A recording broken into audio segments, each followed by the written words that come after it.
亲爱的朋友们，欢迎来到微光夜读。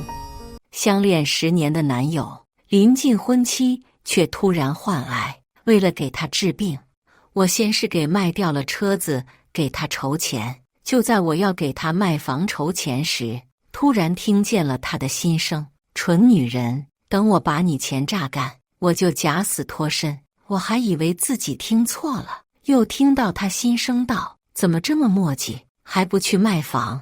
不知道我等着用钱吗？我这才意识到我被骗了。看着他虚弱的身体，我没有告诉他，他其实真的患癌了。我等着他知道真相的那一天。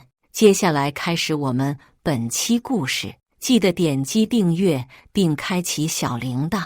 发现男友有问题那天，我刚和要买房的年轻夫妻达成一致协议，正准备以房子7折的价格卖出。卖车的钱远远不够治疗费用，毕竟男友的病可等不了。但站在一旁的闺蜜却死死拉住我的手，劝谏道：王静，你想清楚啊，为了一个男人卖车卖房值得吗？可是我们都已经相恋多年了，早就是一家人了，我怎么忍心见死不救呢？我满眼含泪道。男友惨白着脸看向我，声音沙哑道：乖乖，我的病都已经这样了，肯定都治不好了，你就不要再为了花这些冤枉钱了。这套房子可是你父母留给你唯一的一套房产了。听到男友的话，更加坚定了我的选择。我摸了摸男友的脸，轻柔道：房子没有了，可以再买；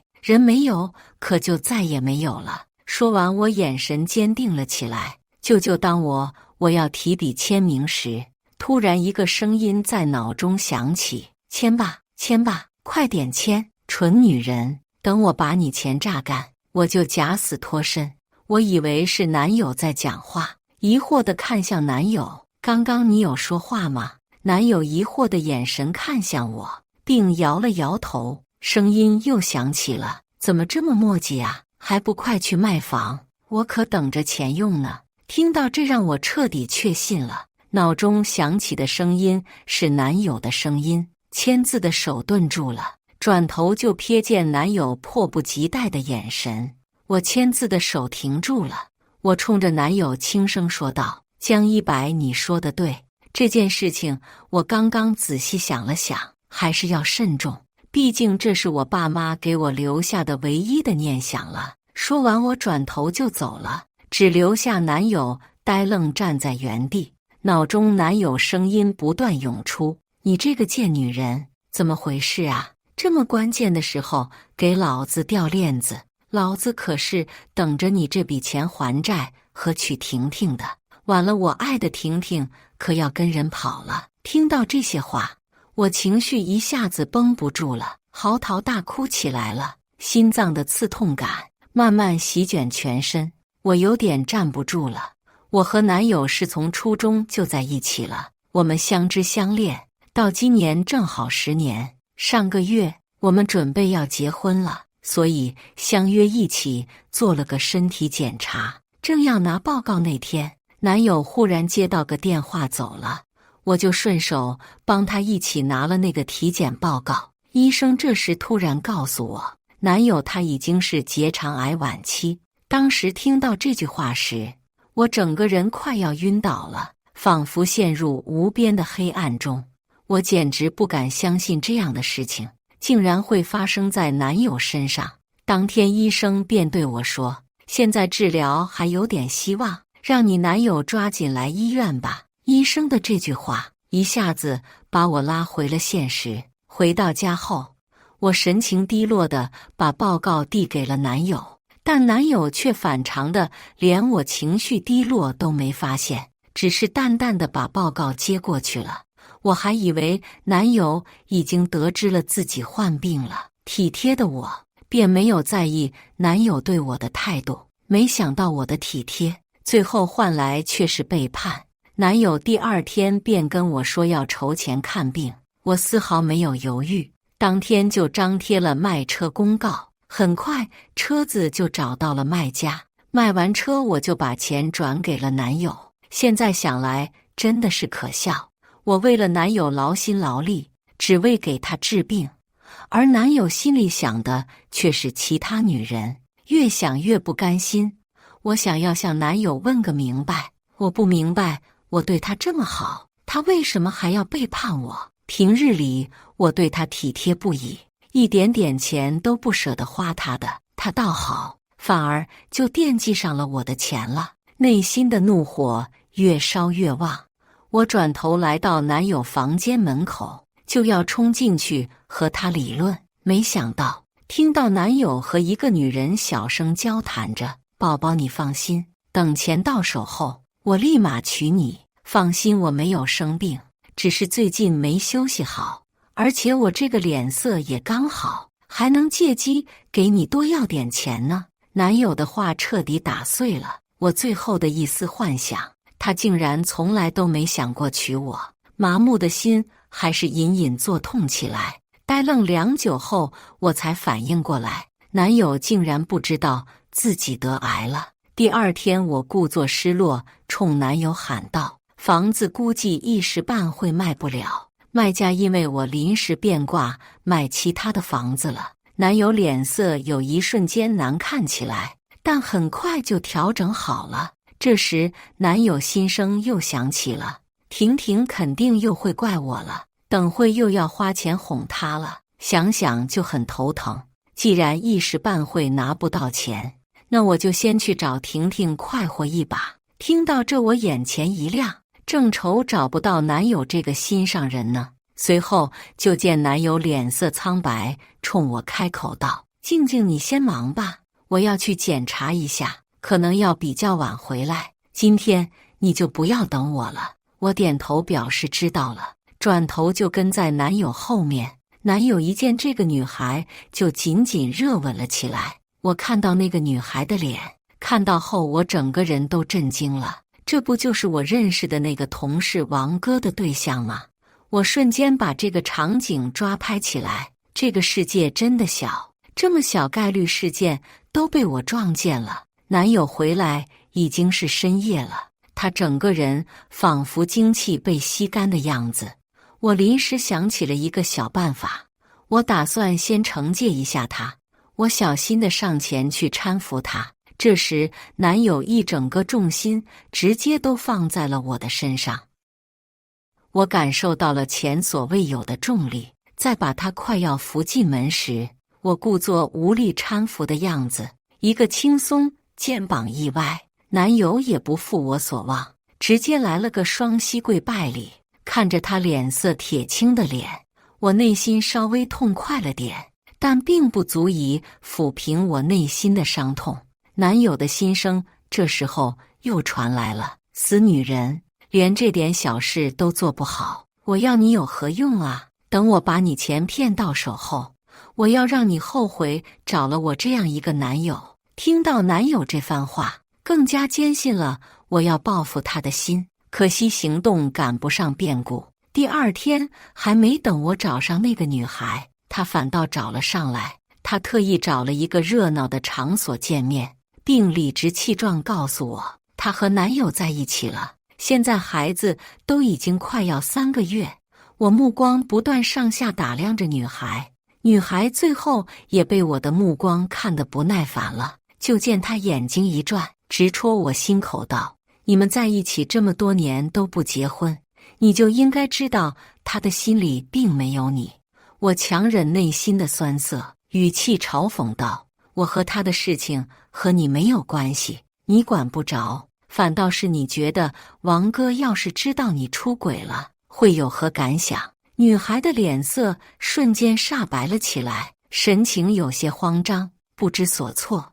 而男友也在这时候急匆匆地跑来了，他一个用力把我推倒在地，扶住女孩，并大声呵斥道：“你怎么能这样吓一个孕妇呢？”听到男友这番言论，我鼻头一酸，我真的没想到男友竟然会如此对我。我满眼含泪看着他，他却丝毫没有看向我，只是目光关切地看向那个女孩。我嗓音沙哑，冷声冲男友开口：“你是我男友还是她男友？如此维护她，男友神色平静看向我，他的声音又在我脑中响起：废话，当然是我的女人了，不然我这么护着她干嘛？理智战胜了情绪，我知道现在是要钱的好时机，我借机提出要求：既然你这么维护她，那我就以后让她陪着你好了。但在此之前，你要把我给你的车款还回来。男友听闻不顾脸面，转头朝我跪下来，边扇巴掌边道歉道：对不起，我知道错了，我保证以后会注意分寸的。静静，你就原谅我这次了。刚刚是我没分清主次，对于男友的举动，我无动于衷，丝毫没有用正眼看他。男友的心声又传来了：贱女人，我都下跪了，还不快扶我起来？我神情冷漠看向男友，并缓缓开口：先跪着吧，你跪上个1个小时，我或许会考虑到这么多年的感情，选择原谅你。男友面露惊喜之色，选择为了钱抛弃尊严，真的跪了1个小时，而我却坐在一旁悠闲地吃着东西，静静看着男友演的好戏。平日娇生惯养的男友，跪着半个小时就脸色难看了，脑中不断涌出男友骂人的话：要不是老子没钱，老子至于受这份苦吗？苍天啊，这也太折磨了吧，赶紧结束吧。男友跪在地上半小时后，忍不住频繁朝我眨眼睛，看到后我故作不解风情道：怎么了？是眼睛抽筋了吗？没事，多眨几次就能缓解了。男友的表情有那一瞬间绷不住了，脸直接黑了起来，但很快便调整好了，毕竟他也知道是他犯错在先。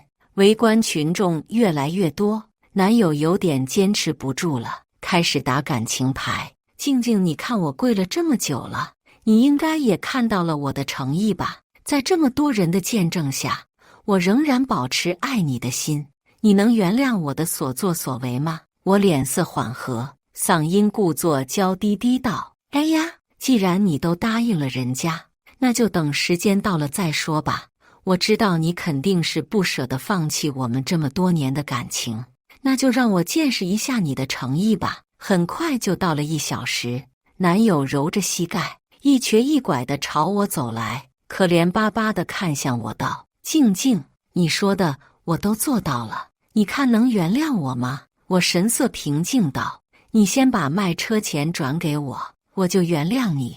男友的脸瞬间垮了起来，声音凄厉道：难道你不知道你给我的那笔钱是救命钱吗？见来硬的不成？我开始洗脑模式，你先把钱转给我，我也好打点一下。我打算让人帮忙把房子抵押出去，好给你换钱治病。男友考虑再三后，还真的把钱转给了我。钱到账后，我假装帮男友筹钱，但天天早出晚归，每天像个小蚂蚁，把现在住的地方一点点搬走。男友都没有发现家中少了很多东西，整天还是和别人腻歪着。搬到最后，我把屋子锅碗瓢盆，甚至连床我都让人抬走了，只留男友孤零零的几套衣服乱放在地上。做完这一切，我就把男友联系方式都拉黑了。在拉黑前，我把他的体检报告发给了他。等他晚上回来后，打电话大声怒吼道：你怎么回事？把家里都搬空了，就留了几个破裤衩给我。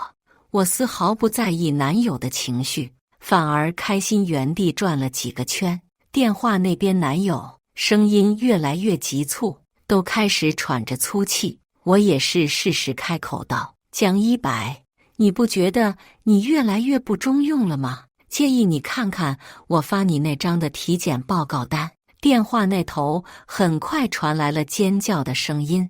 拉黑男友的第2天，就收到了他的短信。短信内容是他脸色惨白的躺在病房上的照片。看到这一幕时，我的内心还是较为触动的。连日以来压制下来情绪，在这一刻反扑的厉害，一下子泪水流满了整张脸。我想是爱着他的，不然也不会在他得知他患癌那一刻，就毅然决然地做出卖房的打算。但男友他还是辜负了我的爱，我规划着我们的未来，他却只想和其他女人共度余生，甚至只想掏空我的一切，然后选择和女孩远走高飞。这个是我不能容忍的，也是让我最崩溃的一点。既然我不好过，那么大家都不要好过。同时，女孩我也不打算放过。虽然一个巴掌拍不响，但是他已经拍了我的男朋友，我也会拍下去。我要他也尝尝那种被人放弃的滋味。我关闭了手机，不再关注男友的消息，男友反而却找过来了。他一脸憔悴地看向我，直接跪地痛哭道：静静，我知道错了，我知道你还在生我的气，但是你能不能看在我患病了的份上，就原谅我这一回？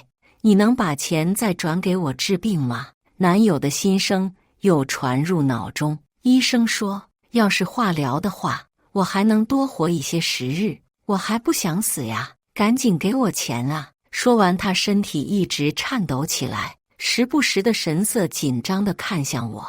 早在他心里没有我的那一刻，我的心已经彻底封闭了。我没有理会跪在地上的男友，直接转头离去，只留下一句话：我为何不帮你？你心里应该有数。我笃定他还会再来找我的。很多人会说，我可能会说，既然发现男友出轨了，直接离开就行。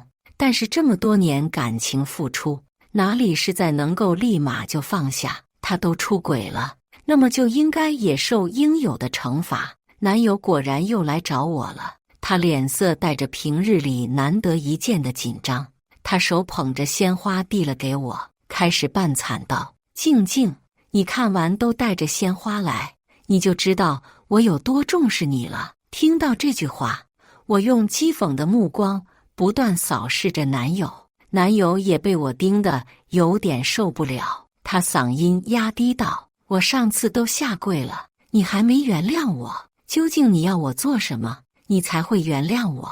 手机一扫，看到了一个网暴的新闻，灵光一闪，我想到了一招，我嗓音提高，认真说道：你想要我原谅也行，你必须先发在社交平台上发一个道歉声明，主动说你是一个该死渣男，为了刺激你背叛10年的女友，出轨了一个有妇之夫，所以特此发一个声明并道歉。说完这句话，我就看到男友的脸色变了又变。我静静地看着他，并没有任何言语。我知道他会答应的，钱可以动人心的，尤其是他已经患病了，那么更需要了。果然，男友挣扎了10分钟的样子，他妥协了，选择在网上公开道歉。男友录制视频发到了网上，视频中他满脸哭腔地说道：大家好，我就是出轨的渣男，我今天特意在网上公开向我的女友道歉我出轨的事情。我为了刺激，找了一个有男朋友的女孩在一起，确实是我的不对，所以我特意选择在网上公开向我的现任女友道歉。很快，他发的小视频在网上引起了轩然大波，很多的网友在男友的社交平台上纷纷辱骂男友，甚至有人还人肉到了男友的住址，直接在他住的地方泼红漆，并在他住的地方写道：死渣男，不得好死。还有过分在他门口泼粪水的和放花圈的，这点男友也能忍下去，毕竟他很穷，需要省钱花。但是晚上的时候，还有人会不间断敲他的门，这导致他根本无法休息，所以最后他迫不得已搬了个新住所。看到男友受到这些惩罚，我觉得稍微解气了点，于是我告诉男友说他现在还在观察期，如果后续他表现好的话，我会原谅他。第二天，等我再次去男友临时住所时，我站在门口，听到男友和女孩在争吵，女孩大声指责男友道：你怎么可以这样？把我们的事情公之于众呀。你知不知道，你这样做，我要是被发现会完完的呀。随着就传来女孩哭泣的声音，而男友温柔的声音也随之而来。他温柔地告诉女孩道：我这不是为了钱吗？不然我也不会这样做的。里面的争吵声逐渐听了，为避免我偷听被发现，我赶忙找了个地方躲了起来。等女孩走后，我再去找男友。男友脸上闪过一丝心虚的表情，我装作没看到，假意询问男友：你最近有没有乖点？没有再和那个女孩联系了吧？男友连忙摇头。这时，男友久违的心声又响起：我当然有联系了，不过我比较小心，都是趁你不在时候联系。毕竟为了钱，网暴我都忍了，等我拿到你钱后，我就立马离开。听到这几话，我的拳头越攥越紧，指甲都快陷进肉里了。听到男友死性不改的想法，我报复的念头更加坚定了。男友的网暴还在持续进行中，他的手机收到了很多短信轰炸，内容有：你真的好恶心，出轨了还主动说出来，你想彰显你的能力吗？有了女友还能钓到其他女的，你在这装什么呢？我预测你这种人就应该早死。诸多恶评袭来，男友每看一句评论，眉头就皱得越深。看着他紧皱的眉头，我在旁边故意小声提醒道：你不是患病了吗？可以把这个发在评论区。很多人对于患病的人都是很同情的。随后，我的引导男友果然在他评论区留言：大家不要再说了，我已经患癌了，并配图上他的患癌报告。男友以为他这样做，很多人就会反过来同情他，他想多了。评论区反而是一水的嘲讽话：活该，你这种祸害留着做啥的？这个就是你出轨的报应，我诅咒你明天就嘎了。还有网友在地下评论留言道：真的是佩服，这年头还有人主动让人网暴，怎么样？被网暴滋味不好受了吧？更过分的网友还给男友制作起了遗照，发布在平台上面，主打就是恶搞他。这对一个患病的是多么重的诅咒！男友看到这些视频后，脸色瞬间铁青起来，但很快他就调整好情绪，冲我讨好的笑了笑，并用小心翼翼的眼神看向我。这时又听到他的心声道：我这样做总可以了吧？我已经被人骂得这么惨了，该原谅我了吧？我眸光深邃看着男友，随即满意的点了点头。既然男友你都这样想，那我就如你所愿。毕竟给人希望又让人失望，才是最让人痛苦的。我脸色柔和，冲着男友道：我看到你的诚意了，我想通了，还是选择再相信你一次。男友脸上闪过一抹怀疑之色，他半信半疑地看向我，毕竟我可是折磨了他许久了，还让他遭遇大型网暴，怎么可能这么轻易原谅他？我主动上前，给他端茶倒水，用行动表明我的态度。我天天下厨做饭，给他养身体，还伺候他，帮他洗澡之类的。照顾期间，男友多次提到让我赶紧卖房，我都是让他看病先用他自己的存款，毕竟房子一时半会也比较难卖。等我卖完房后，肯定第一时间就转钱给他。在我的照顾下，他脸色稍微好了点，但是他自己的存款也在治疗途中，在日益减少。爱钱如命的他自然会受不了。多日听不到心声的我，又听到了男友的心声了。真是的，卖个房都这么慢，不知道我等我钱用吗？我的钱都快要用光呀，实在没办法，只能找我的婷婷借一下了。等卖房的钱到账了，我再还给婷婷。这就是我想要的结果。果然，他向女孩借钱了，女孩也把钱借给他了，而我也在照顾他途中，彻底获得了他的信任。我通过他休息期间查到了他手机里面的隐藏文件，里面有他和女孩的开房记录，同时还找到了他删除的聊天记录。看到这些东西时，我假装什么事情都没发生的样子，但还是暗暗记下了文件的所在位置。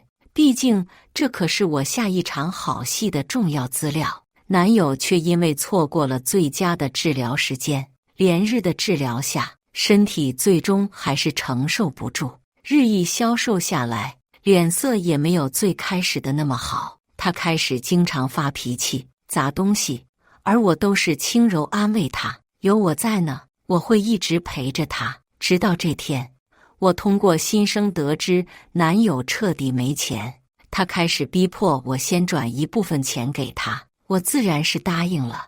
我也意识到现在是我离开的最佳时机，但在离开前，我特意拿了男友的手机做了一件大事，时机已经成熟，是时候男友该为自己的所作所为付出代价的时候了。女孩和男友会认识，还是我通过我同事认识？当时男友和同事吃过一顿饭后，他就假借项目和女孩加上了微信。刚开始他们聊天还比较正常，毕竟女孩平日里看起来也很文静乖巧，不像是会勾引人家男友的人。后面的聊天也越来越露骨，可能偷偷吃会更加让人刺激吧。找到文件这和聊天记录后，我偷拿男友的手机，把男友的聊天记录和他们的开房记录发到了他公司工作群里，并还把这一系列东西转发给了同事王哥。我的同事也很可怜，是他主动把女友介绍给其他男人增加业绩，反而却让自己戴上了绿帽。我相信同事绝对不会容忍女孩这样的人。发完后，我便把男友的手机直接关机了。搞完这一切，我蹑手蹑脚把门打开了，生怕吵醒他，就这样永远地离开了他。离开后，我转头直接男友的联系方式删除，我的目的达到了。这种烂人没必要再留着了。在删除之前，我还给男友发了一句分手短信。我知道男友很快就会发现我做的一切，但是我不在乎，这是他该得到的惩罚。我知道或许会有人骂我，但是不后悔。突然一群人气势汹汹朝医院走了，看热闹不嫌事大，我停住了脚步，就看到一群肌肉爆表、手上纹着青龙的家伙朝着江一白的病房走去。我站在过道，就听到江一白朝为首的人点头哈腰。他说他会尽快还钱的，等女友卖完房，钱就能还了。我这才了解到，原来他为了治病，借上了高利贷。高利贷的自然不信，直接把门关上了。随后里面就传来了江一白惨叫的声音，那凄厉的声音响彻过道。没过多久，就见高利贷的从房间出来了。透过门缝，我看到江一白牙都被打掉了一颗，整个人鼻青脸肿，嘴角还不断流着血。他连动都不敢动，我看他动一下就会吸一口气。看到他现今的模样，我觉得这个是他的报应。观察完他的惨状，我开心地离开了医院。我估计江一白可能还会纠缠我。在和江一白提分手前，我特意向公司请15天年假，用来应对江一白的死缠烂打。不出我所料，江一白确实拖着病体来到公司找我。听同事说，他拖着骨瘦如柴的身体来公司找我，连续3天都是如此，连日来蹲守，很快让他的身体撑不下去。于是他换了一种方式来联系我，开始发换手机号来联系我。一开始还是静静，我实在不能没有你。过去这么久了，你气应该也消了吧？你看你把那些记录都发我公司群里了，我都没生你气，你是不是应该释怀之前的事情了？看到这些消息的我气笑了，怎么出轨了，后面只要受到惩罚了，就能求女友原谅了？我把这些发短信的号码都拉黑了，我不理他，他反而更加起劲了，换着号码来联系我。最开始还问我在哪里，最后骂我怎么能这样做，说看错了我怎么能这么恶毒呢？而我通过同事也了解到，王哥知道这件事后，直接去找这个女孩了，气愤地跑到他公司闹了起来，说他是个贱货，都快要结婚还出去搞。这一波操作下，女孩很快也被公司开除了。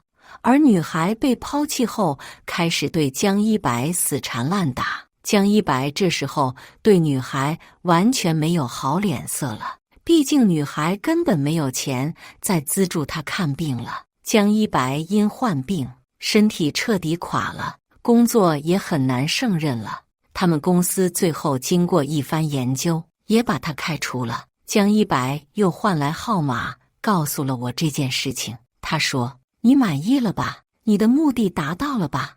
我现在过得这么惨，都是拜你所赐。我真的恨不得从来没有见过你。想不到平日里看起来这么和善的你，竟然这么恶毒啊！真的是可笑。兔子急了还会咬人呢，难道就允许你出轨，就不允许我报复吗？”破罐破摔的江一白还想找到我，干脆直接赖在我公司门口了。这也给公司因此带来了很不好的影响。公司也曾多次提议让我来解决这件事，我都以自己在休年假，在外旅游赶不回来搪塞过去，实在没办法的公司把我开除了。当然这个也是我早预料到的，这个破班我早就不想上了，天天快要到下班点就开会，简直一点都不把员工当人看，导致我每天都要加班很久。公司辞退我欣然接受了，毕竟我还能收到工资补偿。随后公司告诉江一白，我不在他们那边上班了，以后也不会回来了。期间他还曾试图堵在我租房的地方，可惜我早就预料到他会来这一招，我提前就退租了。他后面又在公司门口蹲守几天，江一白最后见实在蹲守不到我，就放弃找我了。期间江一白还发消息告诉我，我知道现在患癌是我应得的报应，但只要你心里好受点，我也就开心。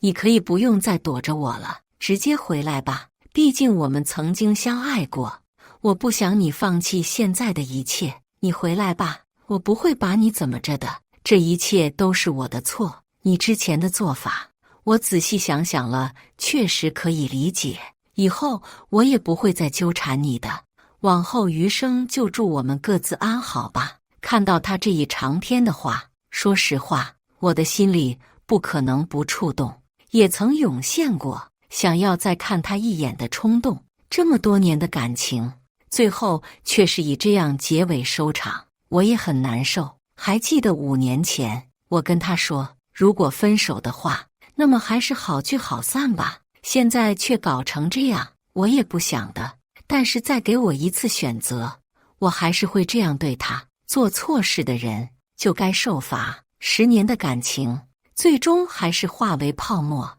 我哭得撕心裂肺，仿佛要把心里的难受都释放出来。而为了避免我和江一白再多纠葛，我直接把现在的卡号注销掉了。那个有着我们诸多回忆的手机也被我封存了起来。或许有很多人会说我冷血，竟然对待这样一个患癌的人，但也比不了江一白那句话把我榨干后假死脱身时的话令人更冷。得知那句话后，我就彻底疯了。所以现在他得到结局，是他该承受的。他辜负了我，就该付出应有的代价。分手后的我就离开了这座伤心的城市，开始了重新生活。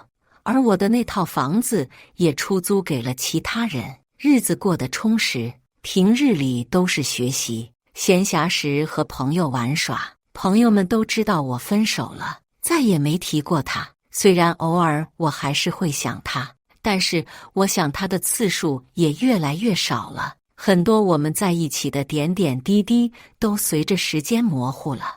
只是突然在半年后，我收到了一条短信，不知道他从哪里找来的短信。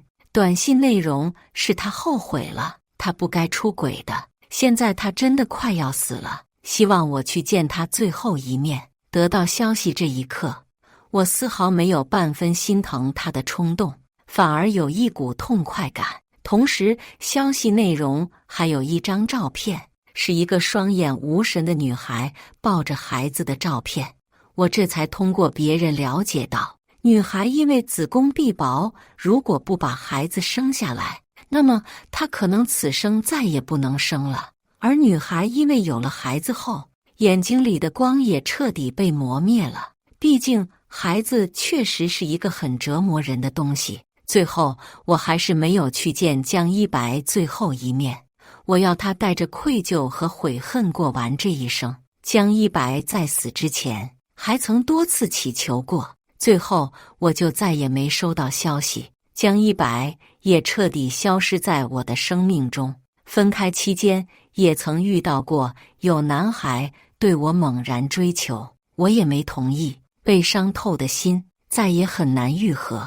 或许有一天能碰到一个让我敞开心扉的男孩子，也或许有我会孤独终老，也未可知。感谢大家的观看。本期影片大家觉得是第一个故事精彩，还是第二个故事精彩呢？欢迎大家在下方评论区讨论。如果你喜欢这类故事，记得点击订阅微光夜读，并分享给更多的人，这会对我帮助很大。再次感谢大家的观看。